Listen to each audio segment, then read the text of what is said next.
വളരെ ആവേശത്തിൽ അദ്ദേഹത്തോട് ചോദിച്ചു പത്ര സ്വാതന്ത്ര്യത്തെക്കുറിച്ച് എന്താണ് അഭിപ്രായം എന്ന് ചോദിച്ചപ്പോൾ അദ്ദേഹം എന്നോട് പറഞ്ഞത് ലോകത്തും ഇന്ത്യയിലും കേരളത്തിലും പത്ര സ്വാതന്ത്ര്യം ഒന്നുമില്ല. ഒരു പത്ര മുതലാളിമാരുടെ സ്വാതന്ത്ര്യം മാത്രമാണ് 99% സംരക്ഷിക്കപ്പെടുക. ഒരു പത്രമുതലാളിയുടെ കത്തിൻ്റെ പേരിൽ കത്തിൽ നിൽക്കുന്ന ഒരു കാര്യം മാത്രമാണ് പത്രസ്വാതന്ത്ര്യം. പക്ഷേ ഫോർത്ത് എസ്റ്റേറ്റ് എന്ന് പറഞ്ഞ് മാധ്യമ സ്വാതന്ത്ര്യം ഇതൊക്കെ നമ്മൾ പറയുന്നു. മാധ്യമ സ്വാതന്ത്ര്യം എന്ന് പറയുന്നത് മാധ്യമ മുതലാളിമാരുടെ സ്വാതന്ത്ര്യം എന്നാണ് അദ്ദേഹം എന്ന് പറഞ്ഞത്. അപ്പോൾ ഏഷ്യാനെറ്റ് എന്ന് പറയുന്ന കേരളത്തിലെ ഏറ്റവും പ്രധാനപ്പെട്ട ഒരു മാധ്യമ സ്ഥാപനം. നമ്മളൊക്കെ അതിൽ കൂടെ കടന്നു വന്നിട്ടുണ്ടെങ്കിൽ പോലും മാധ്യമകാലത്ത് ശരിക്കും അതിൻ്റെ ഇന്നത്തെ ഉടമ എന്ന് പറയുന്നത് രാജീവ് ചന്ദ്രശേഖറാണ്. അദ്ദേഹം ഇന്ന് BJPയുടെ കേരളത്തിലെ പ്രസിഡൻ്റാണ്. നരേന്ദ്രമോദിയുടെയും അമിത്ഷായുടെയും ഏറ്റവും വിശ്വസ്തരായ ഒരാളാണ്. അപ്പോൾ അങ്ങനെ ഒരാളെ കുറിച്ച് തന്നെ അവിടെയുള്ള ഈ സ്തുതിപാഠകന്മാർ പറഞ്ഞ് ഞാൻ കേട്ടിട്ടുള്ളത് അദ്ദേഹം ഓഫീസിൽ ഒരിക്കൽ പോലും വരുന്നില്ല. ഓഫീസിലെ ആരെയും നേരിട്ട് അറിയില്ല. അറിയാമെന്നുള്ളത് തന്നെ എനിക്ക് തോന്നി അദ്ദേഹത്തിന് നേരിട്ട് അറിയാവുന്ന അവസാനത്തെ അവിടുത്തെ ആൾ TN ഗോപകുമാറും MG രാധാകൃഷ്ണനും ഒക്കെ ആയിരുന്നു. വേറെ ആരെയും അദ്ദേഹത്തിന് അറിയില്ല. അതൊരു ശരിക്കും പറഞ്ഞു കഴിഞ്ഞാൽ ഒരു സ്ഥാപനം നടത്തുന്ന ഒരാൾക്ക്, പ്രത്യേകിച്ച് ഒരു മാധ്യമ സ്ഥാപനം നടത്തുന്ന ഒരാൾ, ഒരു മാധ്യമ സ്ഥാപനത്തിൻ്റെ ഉടമയ്ക്ക് നല്ലതാണോ അങ്ങനെ സ്വയം നടത്തുന്ന ഒരു സ്ഥാപനത്തിൽ പോകാതിരിക്കുകയും അല്ല അവിടുത്തെ പ്രശ്നങ്ങളെ അഡ്രസ് ചെയ്യാതിരിക്കുകയും ചെയ്യും? അല്ല, അത് നല്ലതും ചീത്തയുമായ ഘടകങ്ങളുണ്ട് അതിനകത്ത്. നല്ലതാവുന്നത് ഞാനത് പറയാം. അതിന് ഞാൻ ഈ കാര്യത്തിൽ കെ മാധവനെ ഉദ്ധരിക്കാനാണ് ആഗ്രഹിക്കുന്നത്. കെ മാധവൻ്റെ ഉടമയല്ല, അത് തന്നെയാണ് ഞാൻ പറഞ്ഞു വരുന്നത്. അതായത് മാനേജ്മെൻറ്റ് എന്ന് പറയുന്നത് നമ്മളാണ്. അതായത് ഓണർഷിപ്പ് ആൻഡ് മാനേജ്മെൻറ്റ് ഇതിനെ വ്യത്യസ്തമായിട്ട് തന്നെ കാണുക. അപ്പോൾ നിങ്ങൾ റിസൾട്ട് ഉണ്ടാക്കുന്നിടത്തോളം കാലം, നിങ്ങൾ ഒന്നാം സ്ഥാനത്ത് തുടരുന്നിടത്തോളം കാലം ഓണർഷിപ്പിനെ നിങ്ങൾ കാണേണ്ട കാര്യമില്ല. മാനേജ്മെൻറ്റാണ് ഇത് നടത്തുന്നത്.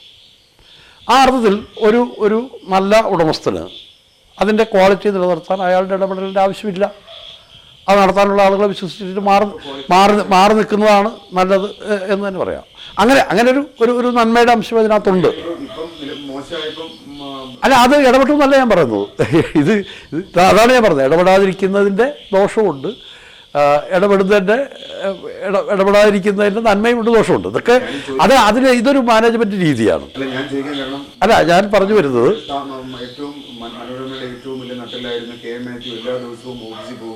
അതെ, അത് അന്നത്തെ ശൈലി. ഞാൻ പറഞ്ഞ മാനേജ്മെൻറ്റ് രീതികളിൽ നിങ്ങൾക്ക് ഇഷ്ടമുള്ളത് ചൂസ് ചെയ്യാമല്ലോ. അതാത്യന്തികമായി മാനേജ്മെൻറ്റ് അവരാണ് തീരുമാനിക്കേണ്ടത്.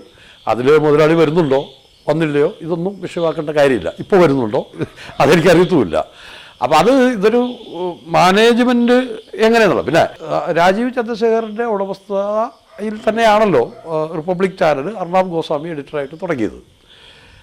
ആ റിപ്പബ്ലിക് ചാനൽ എന്തായിരുന്നു തുടങ്ങിയ കാലം മുതൽ? അത് ഏറ്റവും റൈറ്റ് വിങ് തീവ്രവാദം തന്നെയാണ് പറഞ്ഞുകൊണ്ടിരുന്നത്.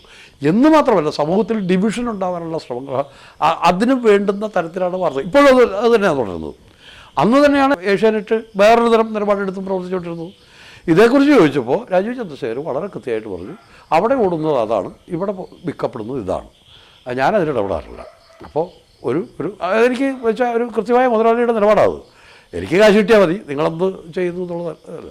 ഇനിയിപ്പോൾ അദ്ദേഹം ഇവിടെ സംസ്ഥാന BJPയുടെ പ്രസിഡൻ്റായിട്ട് വരുമ്പോൾ അദ്ദേഹത്തിൻ്റെ താല്പര്യങ്ങളും സംരക്ഷിക്കാൻ ഇത് ഉപയോഗിക്കാം. പിന്നെ വേറൊരു കാര്യമുണ്ട്.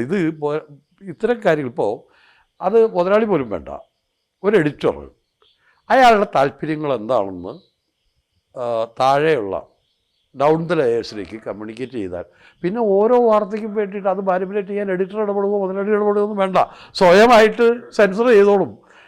ഈ റിപ്പോർട്ടർമാരും സബ് എഡിറ്റർമാരും സ്വയം സെൻസറിങ്ങിന് അതങ്ങനെ ആവും.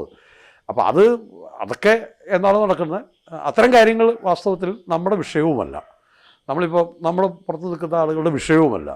നമ്മളെ സംബന്ധിച്ചിടത്തോളം ആകെ ഏഷ്യാനെറ്റുമായിട്ടുള്ള ഒരു സംബന്ധം വെച്ച് അത് കൺസ്യൂം ചെയ്യുന്നുണ്ടെങ്കിൽ അതിൻ്റെ പ്രവർത്തനം അത് വാർത്താമാധ്യമമായതുകൊണ്ട് അതിൻ്റെ പ്രവർത്തനം സാമൂഹ്യ തലത്തിൽ സ്വാധീനം ചെലുത്തുന്നു എന്നുള്ളതുകൊണ്ട് ഒരു സമൂഹജീവി എന്നുള്ള നിലയ്ക്ക് എനിക്കതിനെ വിമർശിക്കാനും പുകഴ്ത്താനുമുള്ള അവകാശമുണ്ട്.